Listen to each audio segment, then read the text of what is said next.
Hey guys, welcome back to the channel, and today we're going to be reacting to the old names of European countries and why they changed. Every country has a name. Usually it is named after the region in which it is located, or the people that live there, or at least once lived there.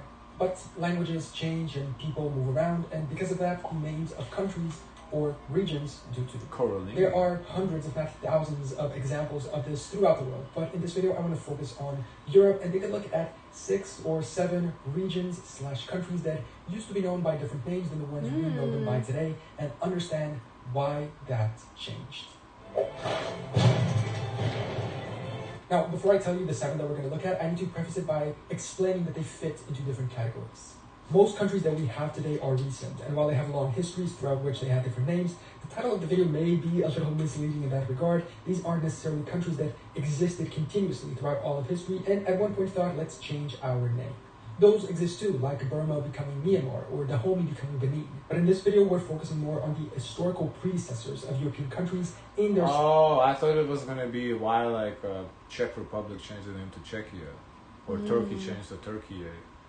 Okay. In regions or on the regions themselves, and comparing their names to the names of the countries today. So enough with this disclaimer. First, let's understand when Bohemia was used, what it meant, why it changed to Czechia, and in learning what Czechia means too, I'm going to use that format for all of these examples.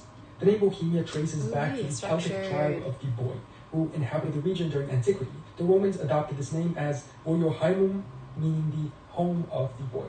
Later, the name referred specifically to the western part of modern Czechia with the establishment of the Kingdom of Bohemia, a major kingdom in Central Europe during medieval times, taking an especially important role within the Holy Roman Empire. What is their capital name? Ooh, Bohemia? Czechia. Prague. Also had a very cool lion coat of arms and a pretty cool flag too. Over the centuries, Bohemia, despite referring to the region and its original Boii inhabitants, became associated with the Czech-speaking Slavic population, despite being influenced by German culture as well during that medieval period.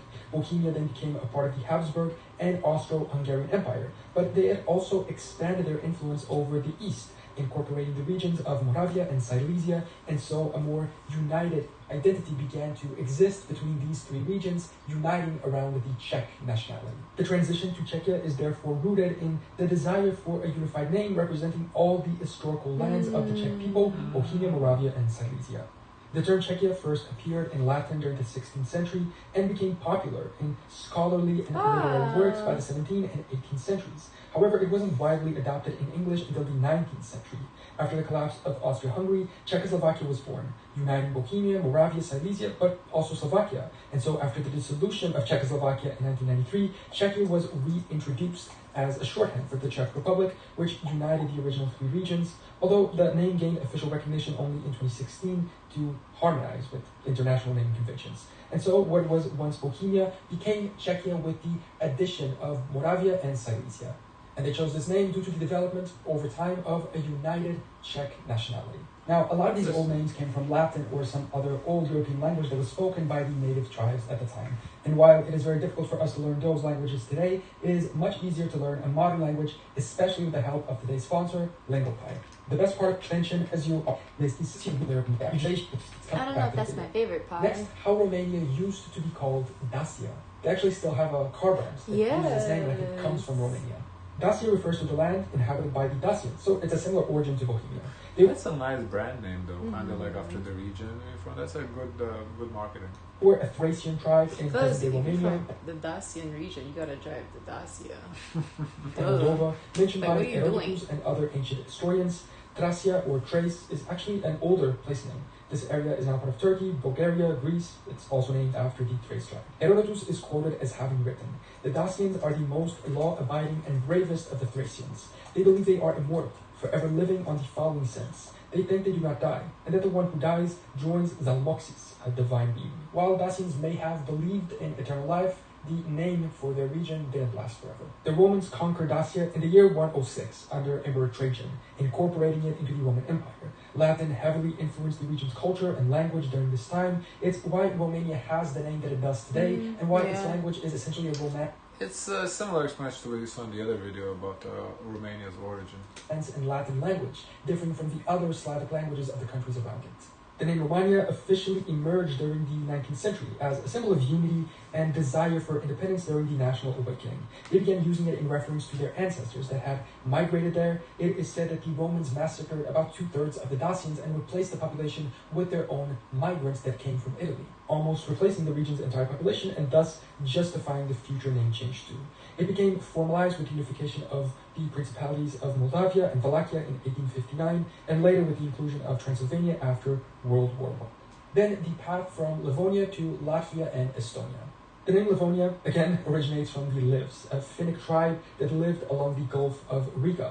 It really seems to be a common element in the origin of these old place names, that they were named after a tribe that existed there, and then as that tribe moved away, or as the region became controlled by other entities that weren't as connected to the tribe, a name change became justified. During the medieval period, Livonia referred to the territories controlled by the Livonian Order, a branch of the Teutonic Knights, covering parts of modern Latvia and Estonia, who dedicated themselves to the Christianization and to the crusades that took place in Europe, attempting to conquer lands or convert the pagan people that lived there.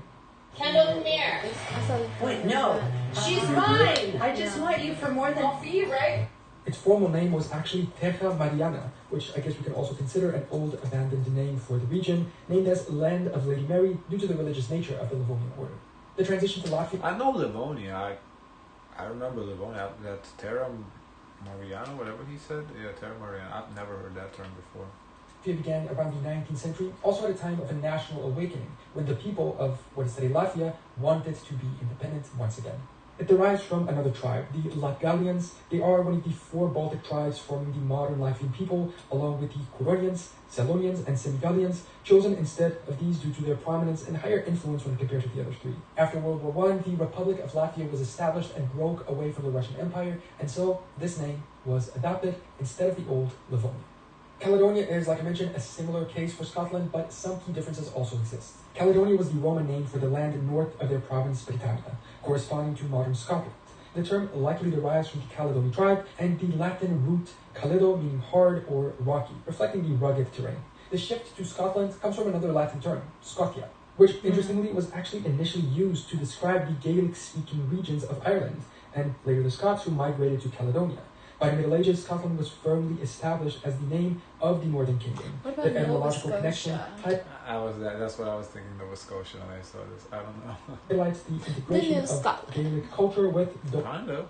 Nova Scotia, New Scotland. those local traditions. And another interesting case is Ruthenia. At the start, I mentioned that a lot of people associate it with being the old name of Ukraine, but in reality, it's the old name for a specific region, which encompasses a lot of current countries. Ruthenia derives from Rus, the name for the medieval East Slavic states of the Kievan Rus. It was a term used to refer to the East Slavic and What is East that about Slavic Lithuania? Orthodox regions of Lithuania, Poland. What? states of the Kievan Rus. It was a term used to refer to the East Slavic and East Orthodox people of the Grand Duchy of Lithuania, the Kingdom of Poland, later the Polish-Lithuanian Commonwealth, parts of Austria-Hungary, but mainly to the people that lived in what is now Ukraine and sometimes Belarus and also Russia. Historically, in a broader sense, the term was used to refer to all of the territories under the... I wonder if he's like into history, he's a historian, he knows this knowledge, or he just, kind of reads it off somebody's... Because this is some in-depth knowledge. Like, I feel like you can't just regurgitate, recite this, you kind of have to know. At least the way he speaks it, like, he speaks like he's comfortable. It doesn't sound like he's reading off a paper. But maybe if you read off a PowerPoint, you can do this too. Well, then he's a great speaker, because it sounds like he actually knows this. dominion of the Kievan Rus. And so here the argument comes in a little bit. Which state is the successor of the Kievan Rus? Is it Ukraine? Is it Belarus? Is it Russia? I think saying that it's Russia is reasonably wrong. Of course, they have a common heritage, but the Kievan Rus broke up after the Mongol invasion, and it's an historical fact that Russia evolved from the later Principality of Moscow further north. Whether or not Ukraine can claim a direct connection to the Kievan Rus is, I guess, debatable, but Kiev is the Ukrainian capital today, so either way, the name of Ruthenia was abandoned, and others like Belarus, Russia, and Ukraine were introduced. Another interesting one is Castile, which then became Spain. And while this may seem like I wonder if it has to do with Castile soap. a transition like the ones that I mentioned at the start, from the home to Benin, of a country that exists continuously and at one point changes its name, it's a little more complicated than that. Emilio Castile, name of the king, I don't know. Castile refers to a medieval kingdom in the Iberian Peninsula, deriving its name from the Latin castella, meaning fortress, due to its numerous castles. It played a central role in the Reconquista and later in the unification of Spain, which is, I think, why we can maybe claim a direct change.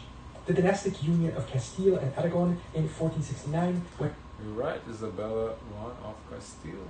and Ferdinand II wed Isabella I would eventually lead to the formal creation of Spain as a single entity in 1516 when their grandson Charles V assumed both thrones. And then the name became more widely used as time went on. The name Spain originates from the Latin Hispania, which the Roman Yes, we saw that in the other video. was used for the entire peninsula, including what is today Portugal. So the name Spain was always kind of around. It just became common to use it for the country at a specific point, leaving Castile behind.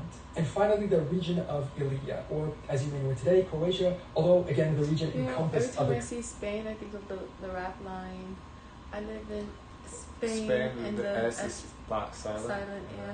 Oh, countries that's that also exist now under a different name. Illyria was the name given by the That's Greeks a hard and Romans line, to the Western Balkans in general, Here's the best inhabited part. by the Illyrian tribes. The Romans, in fact, established the province of Illyricum within their empire after their conquest in the second Wow, they took out a lot of space. Oh, wow. century BC. The territory was then ruled by the Byzantines and the Ottomans, and the name Illyria only disappears from the historical record after the Ottoman expansion into the Balkans in around the 15th century. The name was actually revived by Napoleon for the Illyrian provinces that were incorporated into the French Empire from 1809 to 1813. And the kingdom of Illyria, which existed from 1816 to 1849, was a part of Austria until that year, after which it was not used in the reorganized territories of the Austro-Hungarian I Empire. wonder when they reorganize these territories, how do you have people accept the territories as the new territories and not continue to be at war with one another? Especially if you have like family who can like remember historically living somewhere else. They just think, there's a hierarchy to it. You don't go against the king. Whatever king says goes.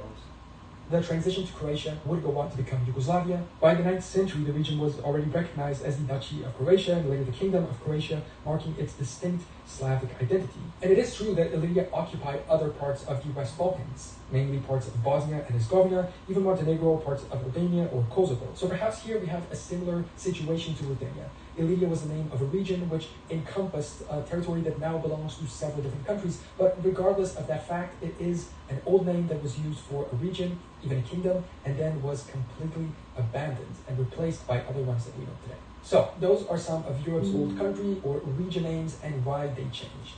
Understanding why they were first. Interesting. That's Yeah, European history, man, very complex. I wouldn't be able to do this video like he is because he speaks so confidently. Like I wouldn't be able to say the confidence that he has. I feel. How like. do you know if you don't try? I would, I know you would. Yeah, you would. I don't think I you can could do be it. dead wrong. I'm saying the names. Fuck. I'm saying the names in the comments. She's saying the names wrong. You would be confident as fuck. Now, for me, I wouldn't be able to do it. I feel like I would. I can only speak like that about the stuff that I know, not stuff I just read. For like whatever. He's doing a good job. You gotta do what the Brits do. You gotta blag it. Yeah, blag it. Guys, of course, let us know your thoughts. Don't forget to like, comment, and subscribe. Join the Discord, and as always, share as much kindness as possible.